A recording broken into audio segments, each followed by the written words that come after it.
Previously on the SoJo Files. It's been a big nightmare between my ex-wife and my lady. A bunch of drama happened just recently. My mom was down here. My mom ended up going home. It's kind of a... So why did you tell me about your ex-wives? I didn't go by there. I was on the phone with her. Oh, okay. It's weird me to talk. Eva gets mad at me when I talk to my ex-wife. It's kind of one of them deals. She said, "Can you please call me?" I haven't been able to have my kid recently because she's pregnant and some stuff got, I don't know, they were arguing. It's a big ordeal because my lady put...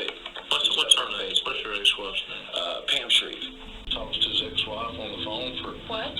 40 minutes before he comes home? Huh?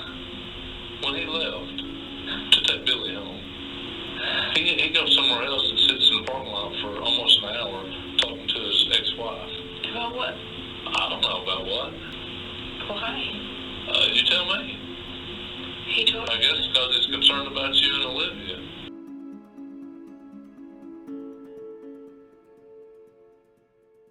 There is zero evidence, circumstantial or direct, that would even so much as indicate that Jordan Shreeve had anything to do with the death of Olivia Soto. However, there are two things that people tend to get hung up on when they initially hear about this case. The first thing that people tend to get caught up on is the fact that Jordan left to take his friend Billy and his wife and kid home. Now, I'm not saying that that's something that you or I would have done. I don't know what I would have done in that situation, and I hope that none of us ever have to find out. But what I can say is that if you don't think about it like you, and you think about it like Jordan in the context that he's explained it, I think that he's rationalized that thought process. He didn't fully grasp the severity of the situation, and the way that he's explained that, I think he's rationalized his thought process, and it makes sense to me why he did it. The second thing that people get caught up on is the fact that Jordan talked to his ex-wife, Pam, on the phone that morning. And since that phone call is something that some people are still struggling to let go, they're still caught up on it, I think it might help you all to let it go if you better understand the context of that phone call and the events that led up to the phone call. And who better to explain that phone call to you all than Pam herself? Hi, I'm Pam. I'm Jordan Shreeve's ex-wife. We have one daughter together, Maddie, who is now 11.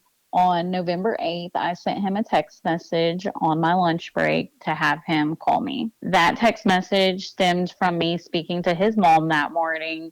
He had not seen his daughter or talked to her in about a week, and we were talking about how to get him out of the situation with Eva. He had never let anybody control him enough not to see his daughter or talk to her for any amount of time. I sent him a text and it said, "Please call me." And he almost called me immediately. When he called me, I could hear he was in the vehicle driving, so I knew that he was not with Eva because she did not allow him to talk to me. Our conversation was about our daughter Maddie and about how it was not like him to go so long without seeing her. And he explained to me that Eva did not want him going to visit with Maddie without her around because he was then around me.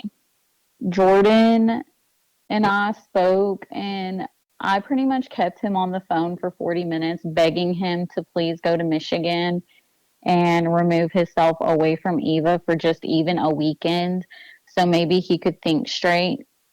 He knew that he was being controlled, and he was really, really knocked down in the relationship. He didn't know how to fix it where Eva would allow him to co-parent with me.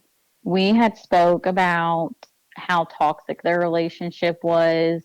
So you reached out via text and asked him to call you because there was already stuff going on as far as Eva was concerned, how she had affected his life, how controlling she was, and how she was trying to keep Jordan away from seeing his own daughter. Yes, so when the relationship with them first started out, she acted like she was all for us co-parenting. She talked about how she co-parented with her two children's dads. And as their relationship progressed, she started not letting Jordan drop Maddie off at our house to catch the school bus, or he had to stay on the phone with her because I was there. And then in the month of October, I had been told by her first daughter's dad that she had been picked up for shoplifting with Maddie. And along with there were some abuse allegations against her and her oldest daughter. And when I came to them and told Jordan that Eva was not allowed around Maddie anymore, Eva became even more controlling. I told Jordan that he could see Maddie and we could keep our visitations or his visitation going as normal, but Eva could not be around her because of the allegations of abuse and being picked up shoplifting with her.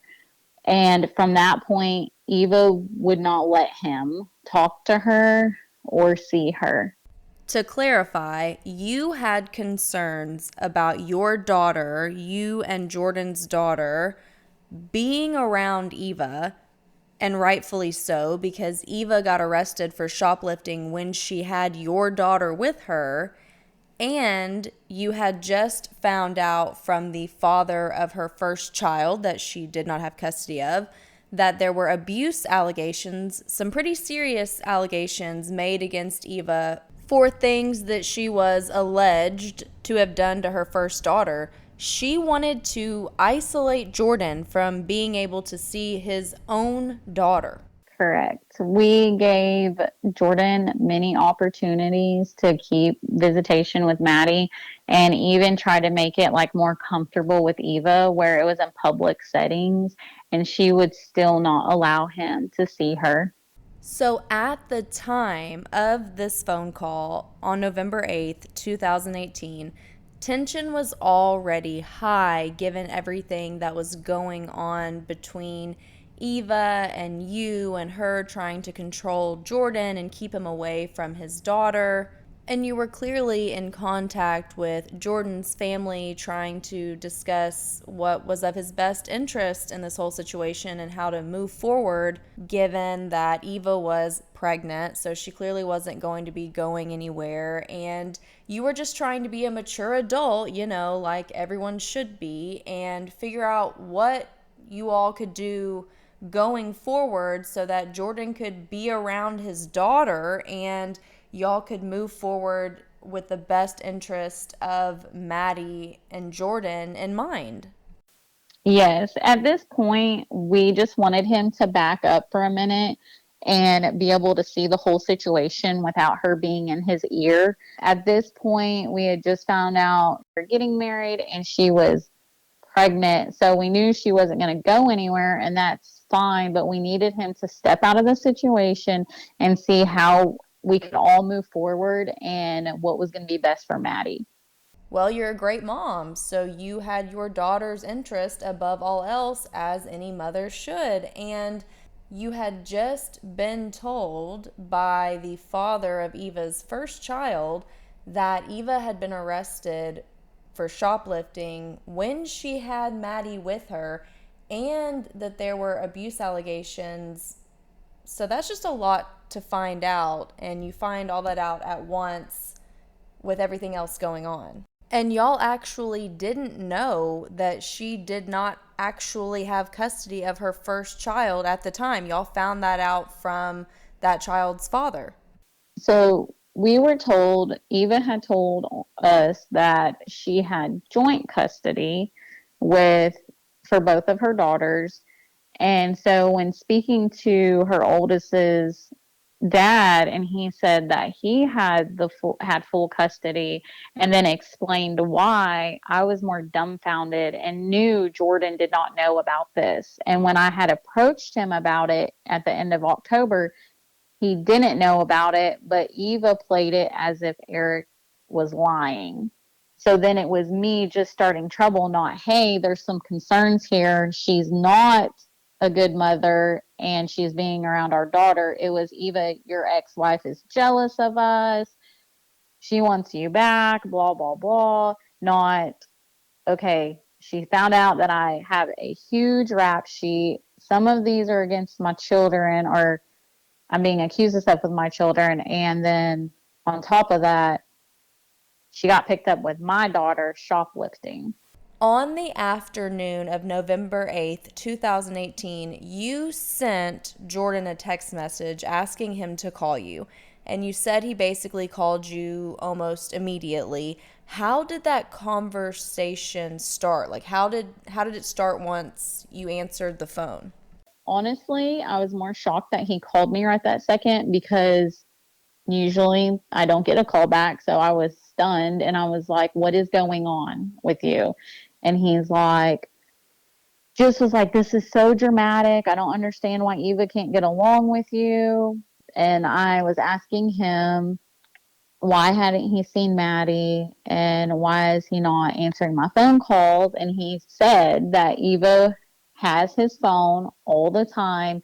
And so he's not able to text me or call me because I had sent several text messages over that week telling him Maddie wanted to talk to him. And he then told me, he's like, Eva has had my phone. This is the first chance I have been able to get away from her. We talked about, did he see how toxic this was? This is not normal. And he said, yes, I see it. I hate this. I don't understand why I can't be around Maddie. He still was pretty unsure about the information I gave him from her oldest daughter's dad. So we went over that. I had brought up the fact that she had been accused of cheating on him with one of her baby daddies. And then with some other men, there was some very vulgar text messages and pictures that Jordan had found on her phone. And I was just explaining to him, this is not normal. This is not a relationship. And our daughter's in the middle of this. We talked about him going to Michigan, and he had actually agreed to go to Michigan. He said that he really did think that he needed us to step away and look at everything, that everything was really chaotic with Eva and taking care of his dad, that he needed to go up there and just clear his mind. And he did not tell me at the time that he was on drugs or using drugs still. I had figured, but he never admitted it to me until the interrogation room. And he told me the only thing on the phone call that he told me about drugs, he just said, yeah, I do need to get help with some things. And I knew then that he was referring to his drug addiction when I continued to ask him over and over, are you on drugs? And he would never come out to me and say it just because he knew that was a huge deal to me. And it was a deal breaker with him seeing Maddie. Which makes perfectly logical sense that you would not want your daughter around drugs or accidentally exposed to drugs, and I think that's self-explanatory. As far as Jordan's demeanor goes on this phone call, did he seem not himself? Did you think that he was trying to rush you off the phone, or that he seemed stressed or uneasy, or just anything at all that you picked up on from his demeanor during that phone call? He more sounded stressed, and he did bring up that Olivia had been sick. She had an ear infection. He brought that up on the phone call. He sounded stressed, but he didn't sound like panicky or anything. He sounded stressed, that more like, I haven't seen my daughter in a week. You're calling me, harassing me about this. I'm trying to get it under wraps. I'm trying to keep Eva happy. I'm trying to keep you with Maddie happy. So, but nothing that like would send a red flag that something major had happened. Which makes sense because, one, he was unaware that something major had happened.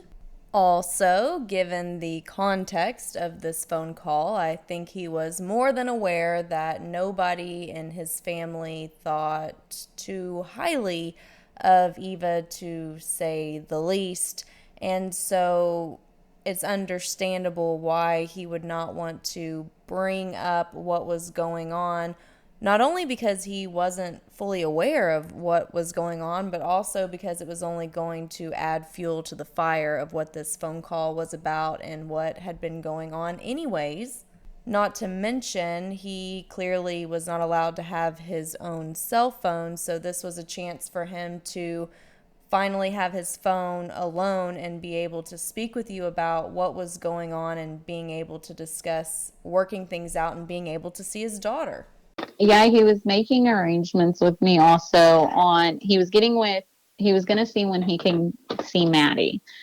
He was trying to get that situated where it didn't step on Eva's toes, even though we'd already tried to meet in a public spot. My only holdup was I did not want Eva around my child from that point after I knew the details of her past. And Jordan was going to try to work out where he could see Maddie, but he had to figure out what Eva was going to allow. Obviously, there were a lot of things that led up to this phone call, and there were a lot of very serious things being discussed on this phone call. I know from the interrogation tape, when you went into the room with Jordan, he said, "I don't know what you have on Eva. You need to tell them what they told you," or something along the lines of that. That's not verbatim, but on this phone call, what all did you tell him about the allegations that had been made and the seriousness of those allegations that had been made by the father of Eva's first child against Eva?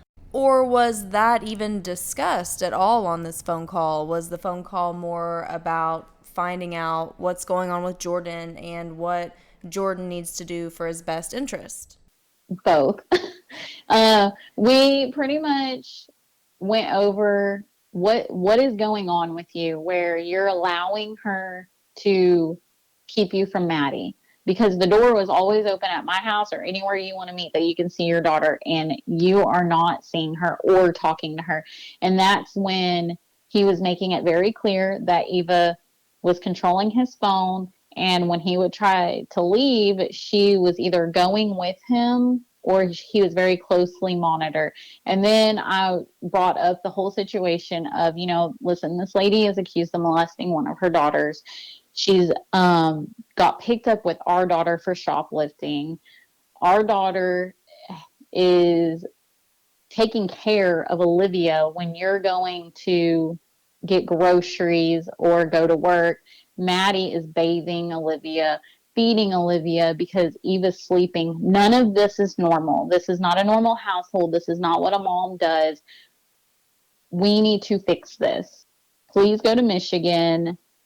Just take yourself out of the situation just for even the weekend and look at it and see what we need to do, because Maddie cannot be around this.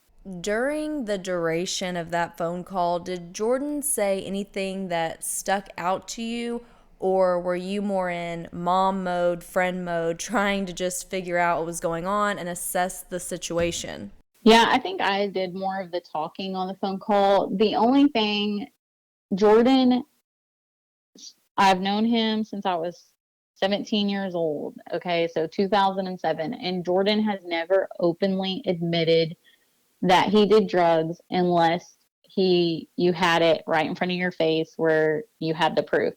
And Jordan still on that phone call did not admit. He didn't say I'm on drugs, but he did say I really do need to change something in my life. And right then I knew that that was him trying to say it without saying it. And so it was a huge deal, because he was like, I'm not seeing my kid. This isn't where and he said, my life's not where it needs to be right now. I'm not working because I'm taking care of my dad. I'm taking him to dialysis a couple times a week. Eva's not working and she can't drive. She doesn't have a driver's license, so she's not helping with any of this. So for him to admit that was a huge deal to me, because I knew he really wanted help, because usually he'll just ignore the whole subject. So you could tell that things had worn on him, so to speak. Eva was being very controlling. She was maybe cheating on him. She was isolating him from his family. She wasn't allowing him to see his daughter. She was keeping his phone and going through it. He had been lied to about who she really was and what all had really gone on between her and her exes, and had misled all of y'all to believe that she had custody of a kid that she did not have custody of. She had really just manipulated the entire situation and his whole life because she wanted to control him. More importantly, she wanted to control her narrative on what he knew about her and her life. Yeah, it was all our exes are just jealous and they're just trying to make sure we're not happy. And I mean, it goes as toxic as Eva. I had asked Jordan to meet me at the Brahms down the street from their house on Halloween so he could see Maddie in her Halloween costume because we normally would all go trick or treating together. Obviously, this year, Eva was not invited and would not allow Jordan to meet us at the local church to go trunk or treating. And so I called Jordan and asked him if he wanted to come see Maddie in her Halloween outfit. That was the last time I had talked to him before the phone call or the text message in November. And Jordan said, yes, I'll come. I want to see her. I want to tell her happy Halloween. And Eva wouldn't let him leave the house, threw a big fit, like took his phone, took his keys. He finally got her to get in the truck and said, listen, you can wait in the parking lot at Brahms. I'm going to go in there and see Maddie. Maddie was sitting with me at a table and my boyfriend at the time. And when Jordan was going to come in, they were going to go sit at a table a few down. And Eva would not let Jordan out of the truck when she seen that we were there in Brahms too. She wanted us to wait in our car and leave Maddie in Brahms by herself.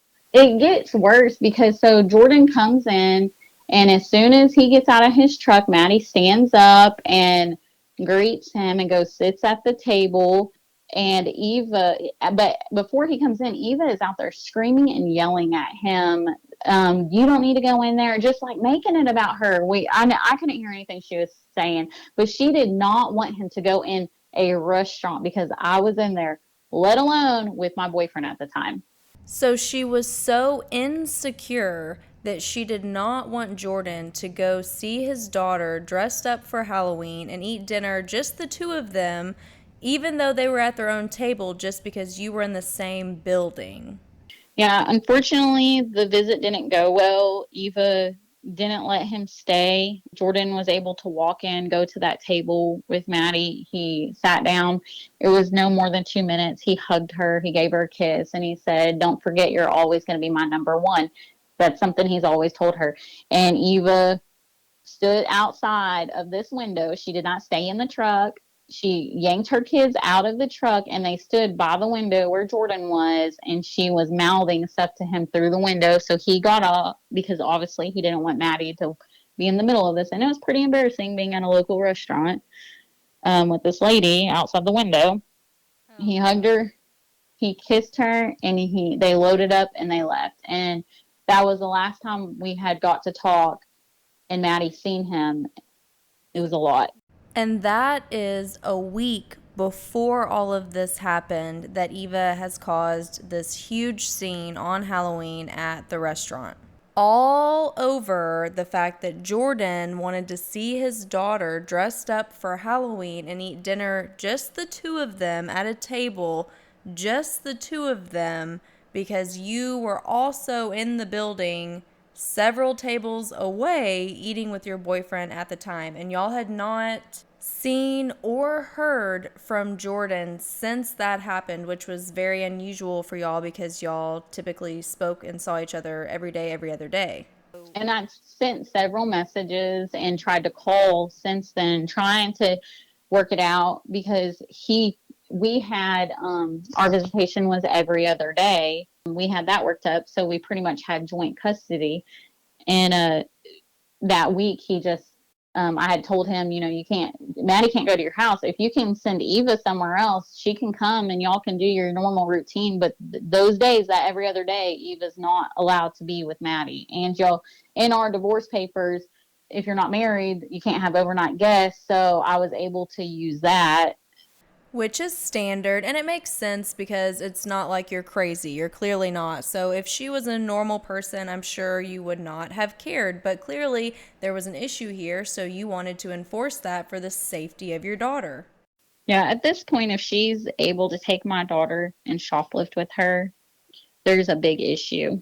Absolutely, that's a huge issue. And then the allegations against her with her own kids showed me that if she can't treat her own kids good, her own blood, her own babies, she will not do that to mine. Right. She will have no respect for Maddie. She's not going to love her. She's not going to nurture her. And she's not going to protect her. And people don't know Jordan, so they don't know that he really is a great dad, and he always made sure to put Maddie first. And all of this had happened and gone on, and it was a huge deal, and he had never not seen her, and here he is a whole week without having been able to so much as talk to her. And so when you texted him, I'm sure he was desperate to call you and work that out. That was the first thing we addressed, though, when he called me. Why aren't you calling me back? Why aren't you texting me? We have been separated and divorced for years now, and this has never happened.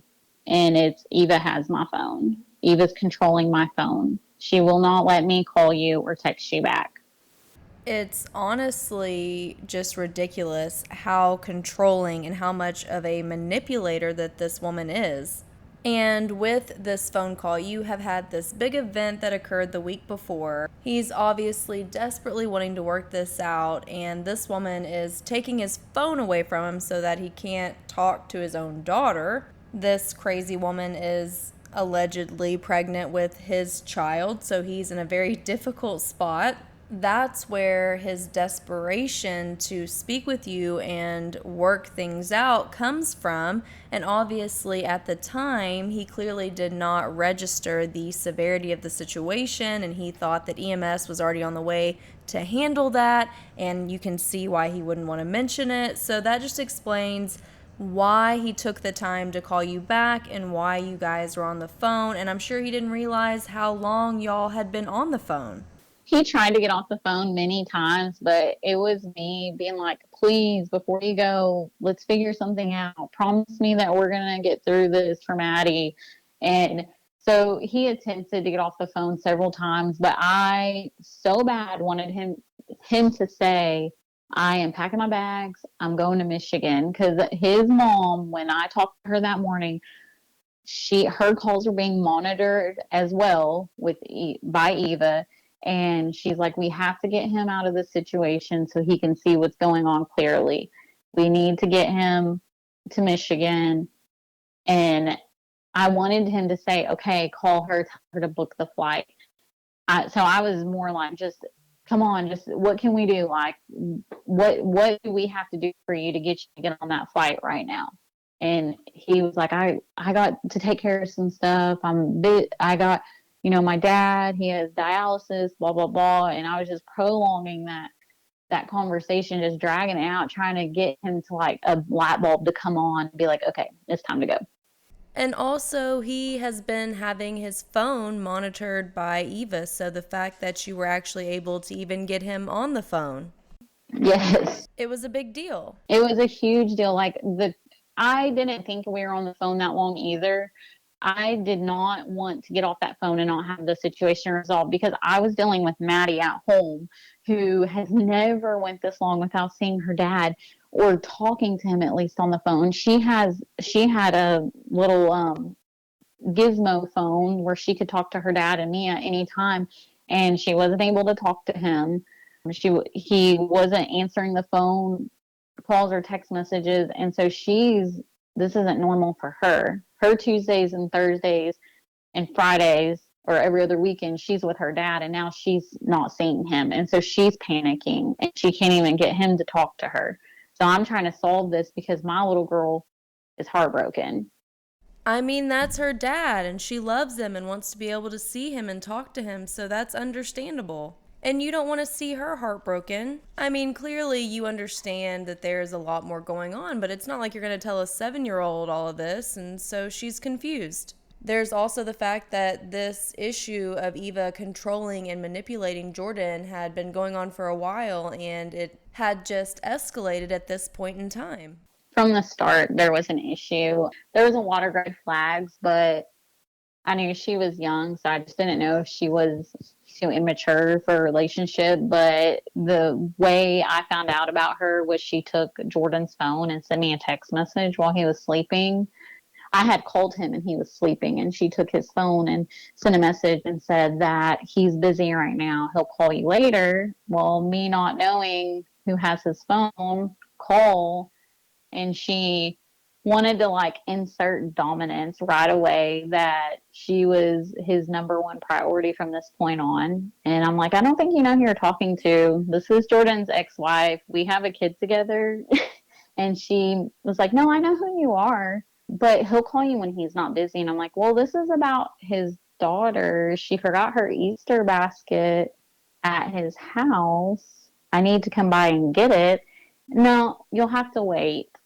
And so that right there, I was like, a mature woman's not going to do that. And then it steadily went from, for years, we'd already had a routine where Jordan dropped Maddie off at my house because her bus picked her up there at 6:45 in the morning, and he had to be at work anyways at 7, so he would drop her off at the house on his way to work. And Eva kind of changed that up because he wasn't allowed to drop her off until the bus was almost there, and he had to stay on the phone with her, and she would time him.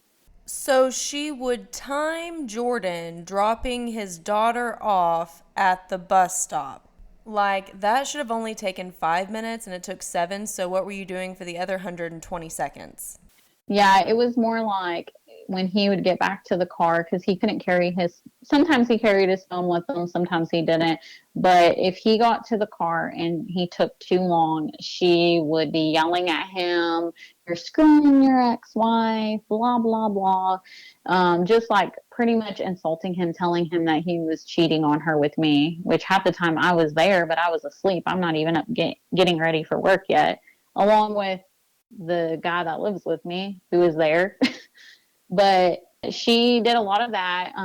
The soccer games, me and Jordan had always sat together at the soccer games and the dance recitals. We had a dance recital for Maddie. I had saved them all a seat along with Olivia.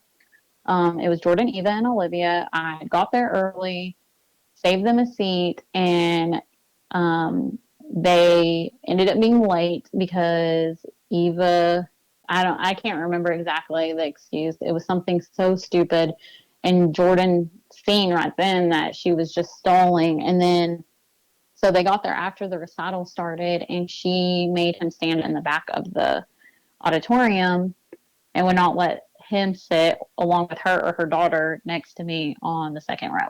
Did joint birthday parties together. She changed that very fast. She didn't want to do joint parties anymore. We had a tradition since Maddie was 4 years old when we divorced, that we always took a picture together with him and I and her birthday cake. And that year she did not allow that. She would not let Jordan take a picture with Maddie in the cake if I was involved in it.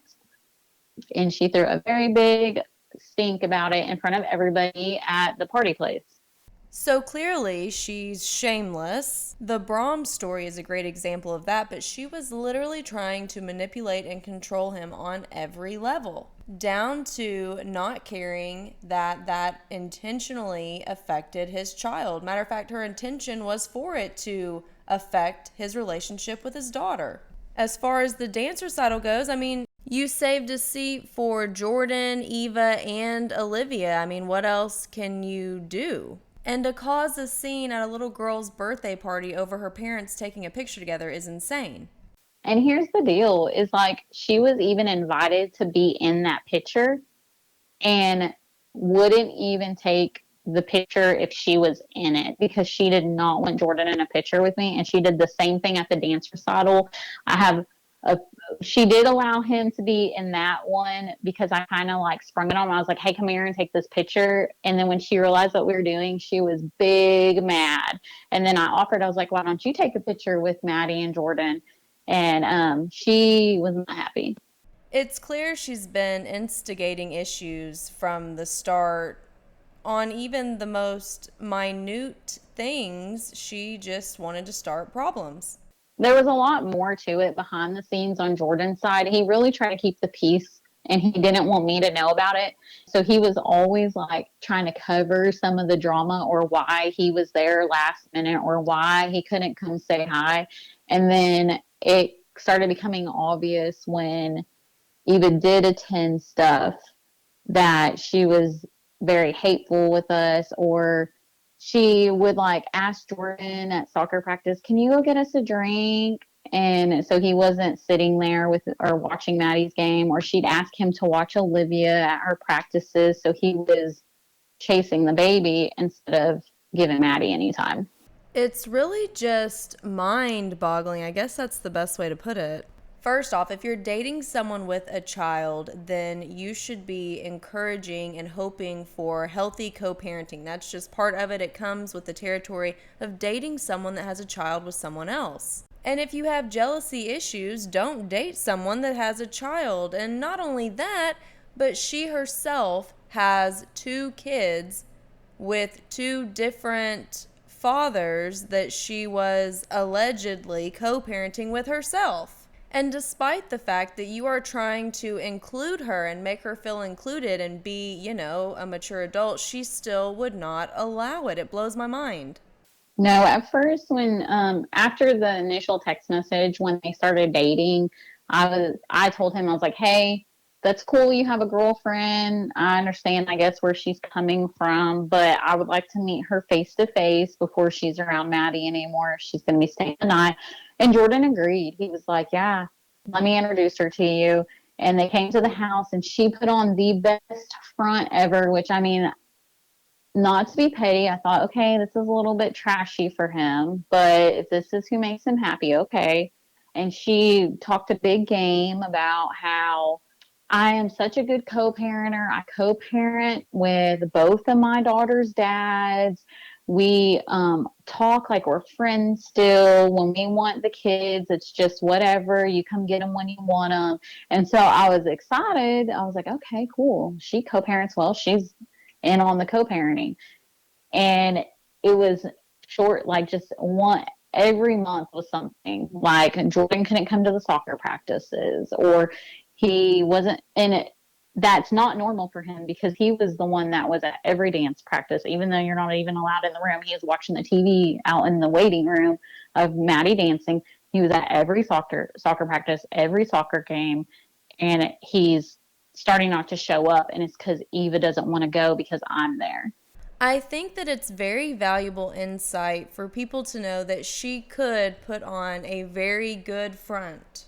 Because even you initially, despite the fact that you thought she was a little different, thought that she understood co-parenting and that was a plus. So it shows that she was, at least initially, good at getting her claws in to manipulate. And the thing is about it is I'm not even mad that she's uncomfortable with me and Jordan's co-parenting relationship, because that is not normal for people to co-parent as well as we do. So I let it slide.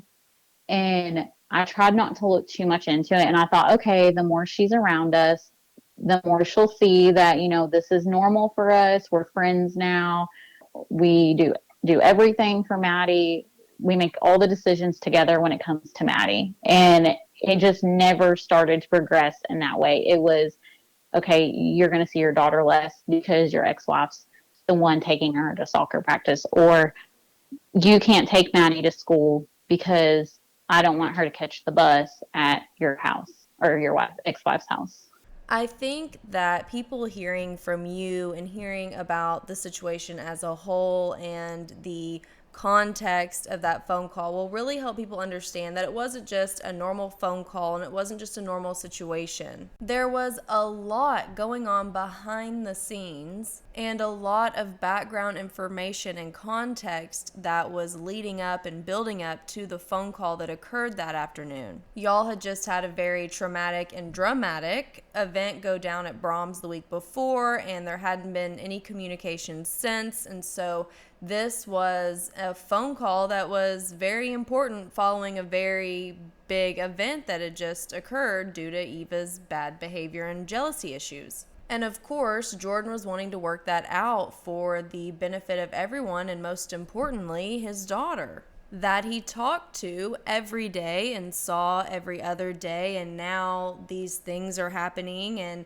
he's not getting to communicate with her or see her, and that's not normal, right? I mean, that is a very big deal considering that is outside of the norm. It's not normal.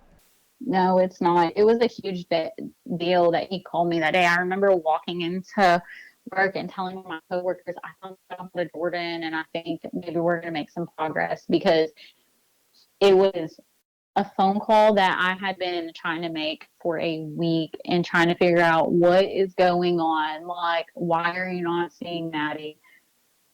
What's the deal? This is not normal. This is not you. Really going to let somebody tell you when they can see and talk to your daughter. Which again shows that it wasn't just a typical phone call. It wasn't like he was just calling to shoot the shit or argue or talk about petty things. I mean, it was a very serious phone call. And I'm sure that you've had to explain this to people countless times over the past few years. 100 times. And look, I get it. I get why some people get caught up on the fact that he called you and talked to you on the phone that day. I do. I get it. But I also think that it's irrelevant in the grand scheme of things as far as what occurred that day and who is responsible for what occurred that day. I do think that this episode is going to help people understand the context of the phone call and the circumstances as a whole, and that's going to allow people to understand it and move on or not, but it is what it is. And again, you both did not grasp how long the phone call really was. Is there anything that you want people to know in general about the phone call?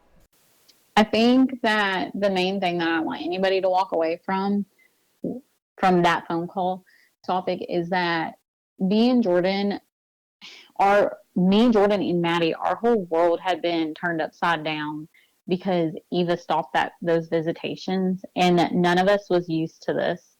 And the fact that he was going so long without talking to his daughter, and I know people are like, oh, it's just a week. This was a huge deal. Maddie was 7 at the time.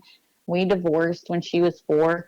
We never had an issue with co-parenting. We don't always see eye to eye, but when it came to Maddie and Jordan, there was never any issues with him seeing his daughter. And Eva was so controlling that when she started taking his phone and not even allowing the phone calls to her, I think it opened his eyes that, okay, this isn't right. I really, really, really struggled for a long time with that day, because I sent the text message, would you please call me? And that when he called me, and then I found out after that was a lot of people's hang up that we had talked. I felt so terrible because I was so pushy that day about him being on the phone with me. And me and him talked about it after. And I said, I shouldn't have texted you. I should have waited until I got off work. If I wouldn't have kept you on the phone that long, you wouldn't have been a suspect. And so I did and sometimes still do blame myself for that phone call being so long, because Jordan he really was trying to get off the phone with me, and I was begging just to resolve what was going on with our daughter. Is there anything just in general that you want listeners to know or understand about Jordan as a person, or just about this situation? And I realize that this is the first time that listeners are hearing from you, but I doubt that it will be the last. And This episode is clearly focused on the circumstances that led up to that phone call and the context of that phone call. But is there anything that you want listeners that are just hearing about this case and starting to understand the dynamics of this case to know? Yeah, so I think the main thing that I want people to keep in mind is just because somebody's a drug addict doesn't mean they're a bad person. It took me many years to realize that. I divorced Jordan because he was a drug addict, and I didn't understand how somebody could be an addict. And now that I've gotten older and wiser, I've started to see that it's a mental thing, it's an addiction. And just because he was using drugs doesn't mean he's a murderer or a bad dad. Jordan has always put our daughter first. That is the thing I've always been able to walk away and say is that Maddie's came first. He's always taken care of her. He's taken too good of care of her. He spoils her rotten. And that wasn't an issue with me, is that he was not a disciplinarian. He wanted to just smother her with love and give her everything she wanted. A lot of people see the drug use in this case and they automatically say guilty or he should be punished because he was on drugs, and he was a functioning drug addict. He wasn't the drug addict that you think that's at the local gas station, picking up whatever they can to get high. He literally he went to work every day, and I know he was unemployed at the time, but it had to do with his dad being in dialysis a few times a week. And then on top of that, he had other doctor's appointments, so he was missing too much work. But he was a functioning drug addict. He always took care of Maddie. She was always fed. She was always clothed. She was always taken care of. And at the end of the day, she always came first. And just because he was a drug addict doesn't mean that he was a bad dad. Even though we did not agree with some of the stuff, I did not agree with the drug use.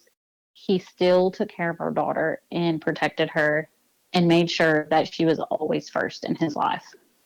I think that's a great point, and I think that we need to encourage having these open and honest conversations about addiction, because we all know someone who is an addict or is a recovering addict. Whether you know it or not, I guarantee that you know someone who has been an addict, is an addict, or has lost the battle to addiction, and that's a very real thing. I know that there is a stigma surrounding addicts and addiction, but the thing is, addiction does not discriminate. It doesn't care what gender you are, what race you are, what socioeconomic class you came from. Addiction can happen to anyone. And people really do need to educate themselves more on addiction and what addiction really looks like and how it affects so many lives all across the world, all ages, all colors, all genders, all socioeconomic classes. People really do need to educate themselves more on addiction. Yes, Jordan was not a drug addict that stole and hurt people. That's not the drug addict that he was. He was just a normal person. He was functioning. He worked. He took care of his elderly dad. He took care of his daughter. He was a drug addict our whole marriage. I never knew because he was so high functioning until the end when I divorced him. So it wasn't like he was stealing from people or hurting people to get drugs. He was functioning. And that's a great point. People don't always know that someone is an addict unless you really, really know the ins and outs of their personal life. There are tons of functioning addicts and people really would never know. Majority people did not know that Jordan was a drug addict. And even when we divorced, a lot of people didn't understand why, because we weren't open with everybody about why we were getting a divorce. The people that did, we did tell, Jordan's a drug addict. I don't want this around Maddie, blah, blah, blah. They're like, what? It was more of a shock to them because he had a good heart. He was the person that everybody called if you ever broke down on the side of the road. If you had a plumbing issue, he's the one that's going to come in the middle of the night and fix your frozen pipes. Jordan is very giving. He's still very giving. He's a very caring person. So you couldn't point him out and be like, that guy's a drug addict. And as we've already said, there are several things about this case that people get hung up on. The fact that he took Billy home, the fact that he talked to you on the phone, and a lot of people will hear drugs and dead kid and check out. They won't care about anything else. It's really an injustice if people hear that drugs were involved and then they don't care to listen beyond that and give this case the time of day and the attention that it deserves, because there is so much more to a person beyond the fact that they are an addict or were an addict. There is so much more to someone past that description of them, and there's so much more to this case beyond the fact that you hear drugs and a deceased child. That is only a portion of this case as a whole. And yes, drugs did play a part in this case when you look at it as a whole, but it did not and does not mean that somebody would kill someone. Or, being a drug addict and being a bad person, the two are not mutually exclusive, and that is such a dangerous narrative for people to have and to believe and to continue to put out there. If the listeners cannot get past the fact that Jordan was a functioning drug addict, they're not going to be able to see this case for what it is, because Jordan is more than just a drug addict. He was a good dad. He was a good son. He was a good friend, and he can't be labeled for just being a drug addict. That's one of the many great things about the SoJo Files audience, is that they are really understanding and they're a smart crew. They listen to the facts. They care about the facts. And I think a lot of people, they hear about Jordan and there's someone in their life that reminds them of Jordan. And I think that helps them relate on a personal level and helps them see this beyond just a case that involves drugs and the murder of a child. And I am so thankful for having an audience like that that is so understanding and so smart and willing to really think about this case as a whole, because it is very, very critical when you look at cases like this to have an open mind and to really view everything in its full context. So I'm so thankful for that. And I am so thankful for you, Pam, for taking time out of your busy schedule to always help me when I have questions and to do this episode so that listeners can better understand that phone call and the situation that was leading up to it. So thank you so much for joining us today. I really, really appreciate you. Thanks, SoJo. And that's a wrap for this week's episode. I will see you all next week.